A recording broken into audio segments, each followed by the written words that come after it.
Analisa ini Mimin kutip dari kanal First Post dan masuk akal bagi pribadi Mimin. Bagaimana dengan Anda semua?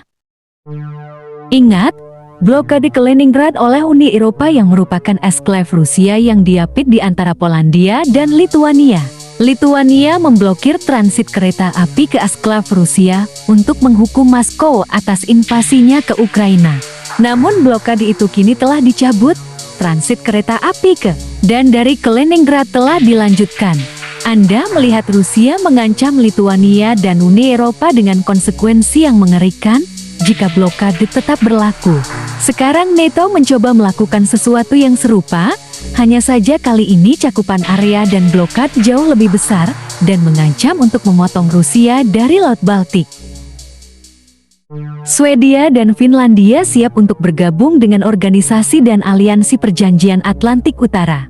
Yang ditakuti Rusia dengan Estonia, Swedia dan rencana Finlandia untuk mengubah Laut Baltik menjadi kawasan pribadi NATO yang akan menghalangi pergerakan kapal militer Rusia di perairan kawasan itu.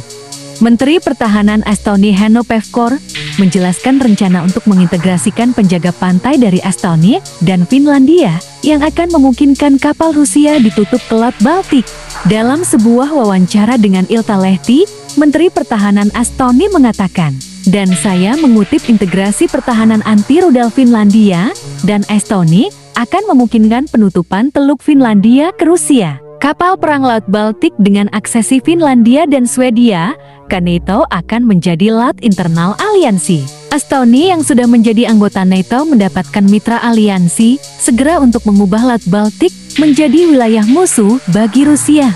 Secara bersamaan negara-negara Nordik Swedia, Denmark, dan Norwegia telah mengumumkan kesepakatan baru tentang kerjasama militer di Laut Baltik. Menurut laporan, 3 negara telah memutuskan untuk berbagi gambar satelit dan data radar saat bekerja sama untuk memantau wilayah di sekitar laut. Pada dasarnya NATO tampaknya firasat untuk konflik bersenjata habis-habisan dengan Rusia. Pertama, Kaliningrad yang menjadi berita baru-baru ini diblokade oleh Uni Eropa, terletak tepat di sebelah Laut Baltik. Satu-satunya rute alternatif bagi Kaliningrad untuk menerima pasokan dari Rusia adalah Laut Baltik. Eropa telah menunjukkan dapat memblokirnya transit darat ke eksklave Rusia jika mau sekarang. Jika Laut Baltik berubah menjadi laut internal NATO, Kaliningrad akan dibiarkan tinggi dan kering tersedat. Semua persediaan sama akan terjadi dengan Saint Petersburg, bisa dibilang pelabuhan paling penting Rusia yang terletak di Teluk Finlandia. Teluk Finlandia Anda lihat menyatu ke Laut Baltik, oleh karena itu, bagi Saint Petersburg untuk tetap menjadi pelabuhan yang layak bagi Rusia adalah penting bahwa Laut Baltik tetap bebas.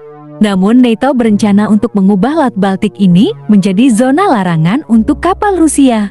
Saint Petersburg disebut jendela ke Eropa dan di luar perdagangan Rusia dengan semua negara di sebelah baratnya bergantung pada pelabuhan Saint Petersburg dan NATO Laut Baltik. Meskipun memprovokasi perang dengan membuat gerakan yang akan memotong Rusia dari Laut Baltik, Kaliningrad adalah wilayah Rusia yang menjadi bagian dari Federasi Rusia secara hukum. Bagi NATO untuk mengancam kelangsungan hidupnya bersama dengan Saint Petersburg adalah penghinaan langsung ke Moskow yang pasti dapat menyebabkan pergantian peristiwa yang parah dalam wilayah. Agar adil, Rusia sering terlibat dalam pelanggaran wilayah udara. Negara-negara di wilayah ini memblokir Rusia keluar dari Laut Baltik adalah eskalasi yang tidak proporsional dan agak tidak masuk akal. Itu seperti NATO yang ingin pertarungan langsung dengan Rusia. Menurutmu akankah Rusia memberikan NATO pertarungan itu?